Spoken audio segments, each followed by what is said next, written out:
Thank you, Guy. The guy asked me to start by just introducing myself and saying when I graduated and what I studied at St Andrews, and I have the same crisis, existential crisis, as Guy has. I'm not quite as old as he is, but I went to St Andrews the year you were born, in 1990.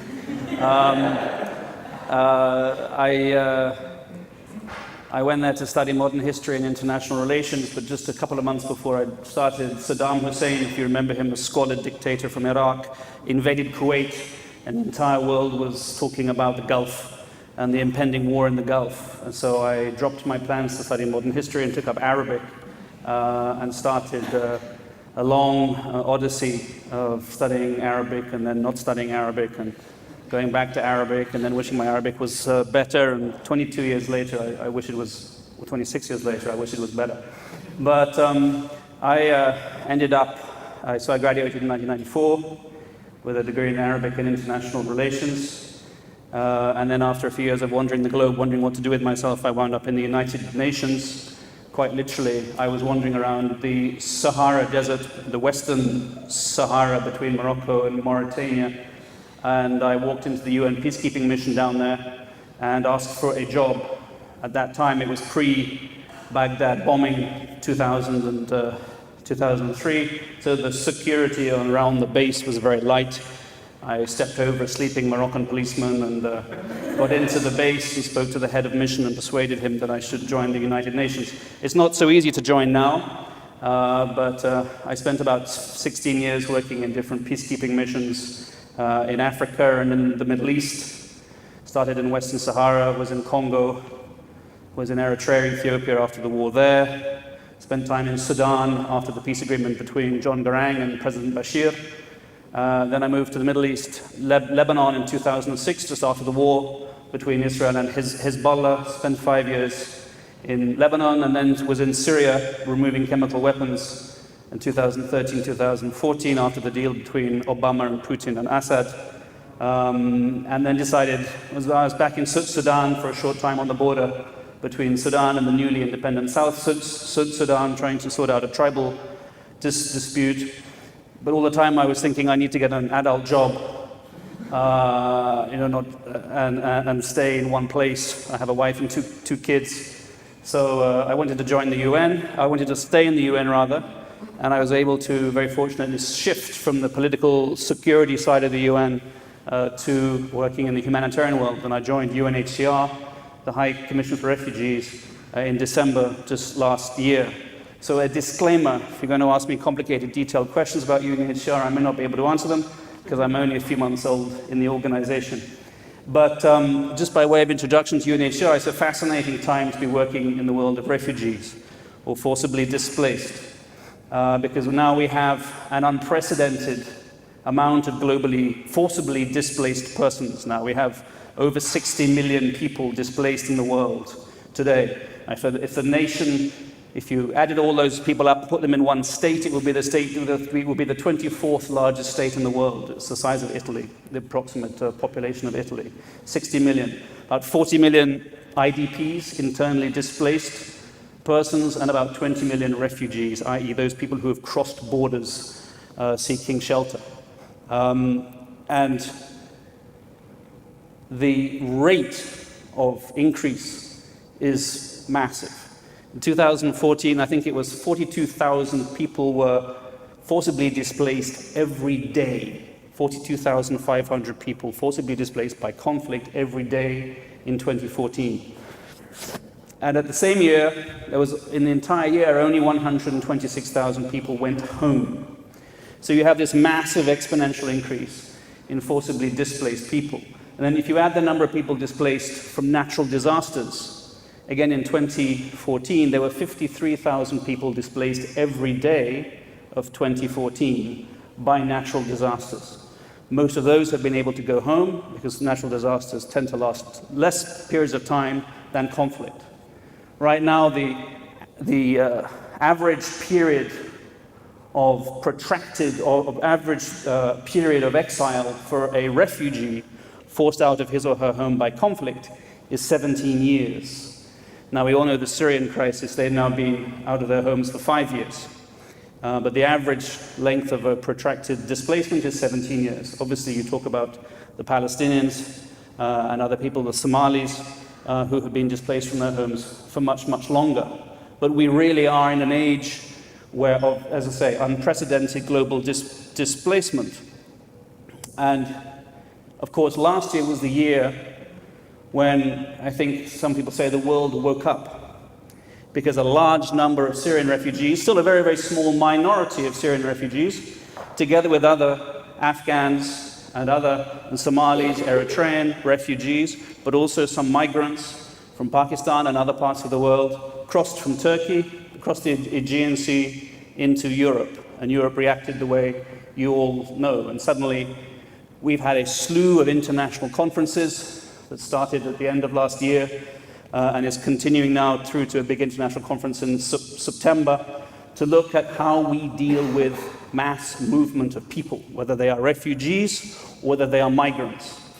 And it's a very, very interesting time to be working in that field. I think given this was supposed to be Q&A, I might just stop there as an introduction and ask for questions. Yes, who would like?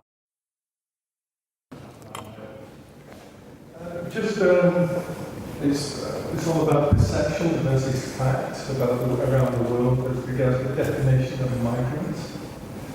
Because when people in Europe and there's stereotypes people put people in, they see a migrant and is it an economic migrant or a refugee? And it's that kind of misunderstanding which I think causes a lot of angst. Yeah.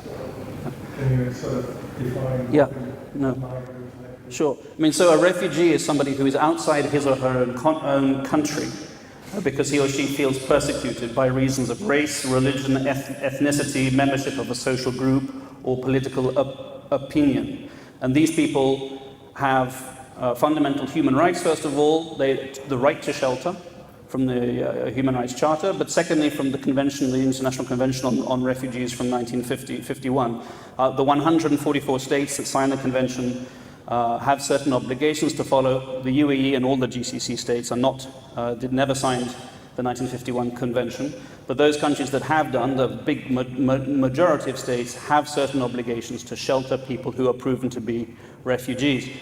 So again, there are about 60 million now. There are about 250 million migrants in the world, according to UN Department of Economic and Social Affairs, I think.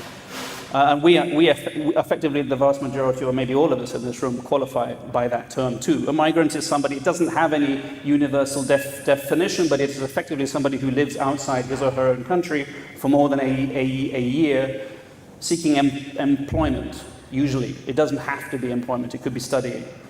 But there are about 250 million people in this world. Again, that number is growing as global population statistics grow, as more and more states in the developing world, if I can call it that, become more fragile borders, fragile governments. The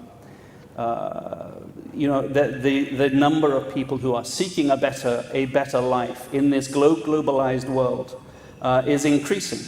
When I worked in Western Sahara, I used to go to the Canary Islands for the occasional weekend, and I was astonished at that time at the amount of African migrants that were setting sail in small, rickety boats, and this was in 2001, 2002, 2003, so 12, 13 years ago now, who were heading to the Canary Islands. You would see huge parks full of Africans seeking economic opportunity in Europe. But this number has grown, and it has grown exponentially with the collapse of Libya. You're seeing large routes opening up through Libya, and of course across the Aegean Sea. And it is clear that many migrants are taking advantage of the refugee crisis.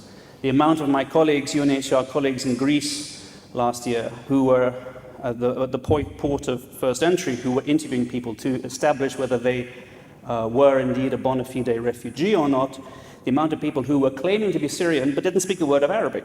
They came from further east. So there were a significant number of migrants. From the 1 million Syrians, from the 1 million people who crossed the Aegean last year, only 49% were Syrians. The other 51%, large numbers were Iraqis, large numbers were Somalis and Eritreans, who also effectively qualify for refugee status, Afghans too. But then again, there were a significant number of people who were also taking advantage of this mixed migration, of this mixed flow of people, and crossing into Europe. I would imagine a lot of these children, refugee children, haven't seen a classroom in 4 or 5 years, or even anyone. Like, how do you help the educational? Do you guys have like an educational initiative program to help these kids back on track? Now, this is a fundamental issue. I mean, just to row back a bit, one of the primary reasons for this influx of refugees, Syrian refugees from the region into Greece and Europe last year, were 3 reasons. After 5 years of conflict, they see no hope. No hope of resolution to the conflict. Secondly, those refugees, and the majority of refugees, about 85%, are not living in refugee camps in Turkey, Lebanon, Jordan, Iraq, Egypt. They're living in Syria is a middle-income country. They left with money. They hired or they rented apartments. But 5 years on, their money has run out. Their savings have dissipated. They're suffering urban destitution in Amman, in Irbil, in Beirut, and elsewhere. And thirdly, those refugees in camps have had problems because UNHCR and our partners have not been able to fund the programs that we offer, the education and other programs that we offer.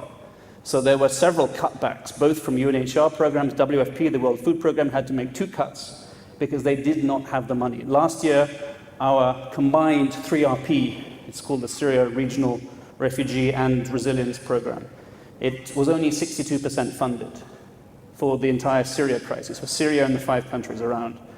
It was only 62% funded, and it was only 41% funded in September. So we had a big increase in the last several months of the year. But education, I mean, this is absolutely key. UNHCR and colleagues, particularly in UNICEF, in the World Children's Fund, run different schools, or we help the state schools in all of the countries, surrounding countries in Lebanon. Lebanon, 22% of the population of Lebanon are now Syrian refugees.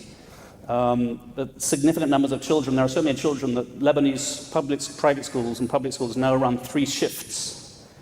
3 shifts per day, 3 schools per day. They cram people into 1 shift, they do a 2nd shift, they do a 3rd shift. It's the same in parts of Jordan, southern Turkey. There's a huge attempt to ensure kids do still have schooling.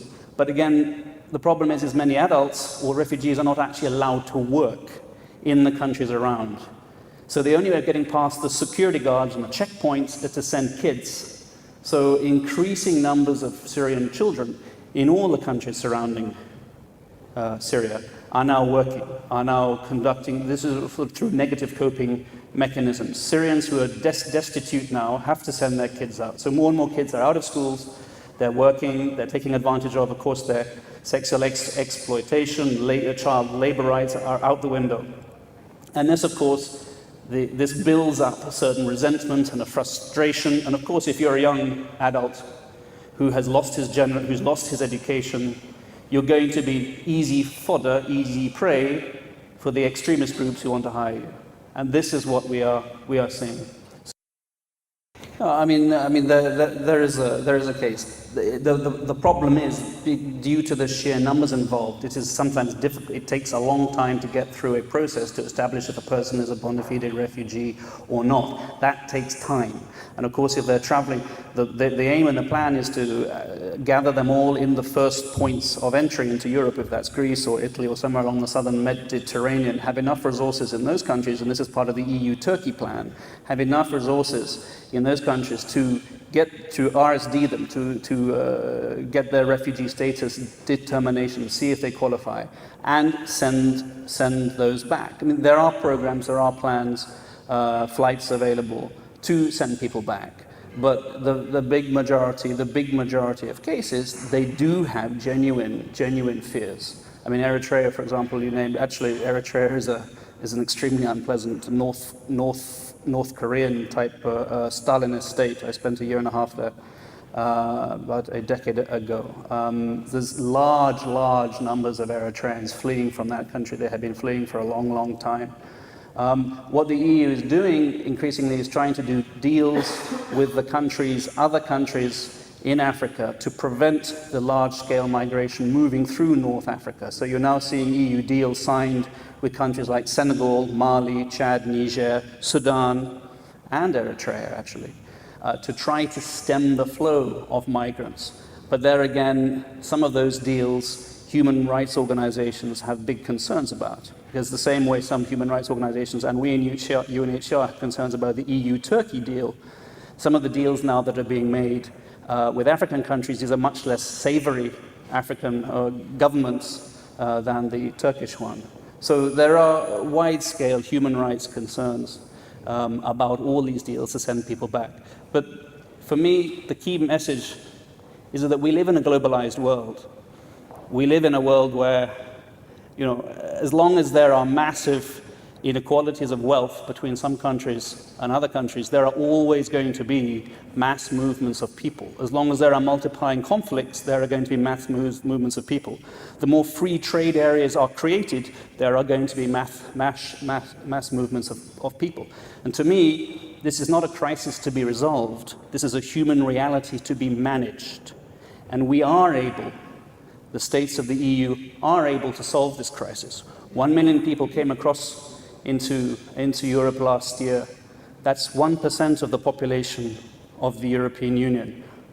Done right, with the correct policies, and the EU did try to start off in that way, if you can distribute people amongst the 28 member states, you can deal with the problem. It's a small number, in general terms, it is a small number to do if you can distribute people and ensure people the cooperation of all EU member states. But that's a controversial view that many Europeans and many right-wing governments do not agree with. It's cruel of me, I know. It's only 15 minutes. It's broad brush strokes. Toby Harward, thank you so much.